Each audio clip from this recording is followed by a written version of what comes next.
નમસ્કાર મિત્રો, તો આપણે આજ કંઈક નવી જ રેસીપી સાથે મળીએ. આપણે આજે બનાવીશું બટેટાની ચિપ્સનું શાક.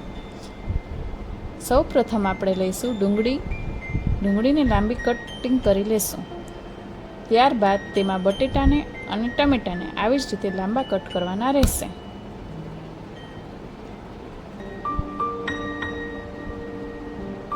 ત્યારબાદ ખાંડણીમાં લસણ, આદુ, મરચાંની પેસ્ટ બનાવી લઈશું.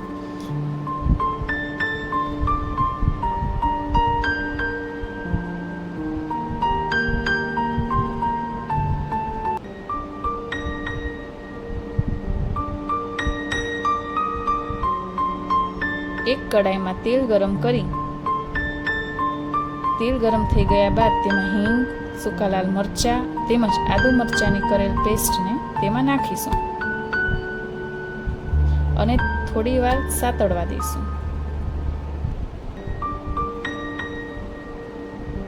સાતળી લીધા પછી તેમાં કસૂરી મેથી નાખીશું. તેને પણ થોડીક વાર થવા દઈશું. કસૂરી મેથી નાખવાથી શાકનો સ્વાદ સારો આવે છે. પછી તેમાં ડુંગળી, હળદર અને સ્વાદ અનુસાર મીઠું નાખી થોડીક વાર તેને સાતળો. ગોલ્ડન બ્રાઉન થાય ત્યાં સુધી થવા દઈશું. પછી તેમાં બટેટા નાખીશું. બટેટાને અને ડુંગળીને સારી રીતે કૂક થવા દઈએ.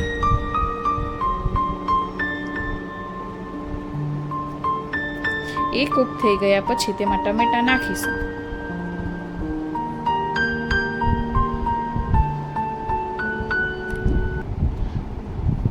પછી તેમાં શેકેલ સિંગદાણાનો ભૂકો અને ચણાનો લોટ પણ શેકેલો નાખવો. પછી તેમાં કાશ્મીરી લાલ મરચું પાવડર નાખી તેલ છૂટે ત્યાં સુધી રાખીશું. પછી તેને બાઉલમાં સર્વ કરી લેશું. તેને ગાર્નિશિંગ માટે કોથમીર કરીશું. તો તૈયાર છે આપણી બટેટાની ચિપ્સનું શાક. જો તમને આ રેસીપી પસંદ આવી હોય તો તમે લાઈક કરો, શેર કરો અને સબસ્ક્રાઈબ કરો. Thank you.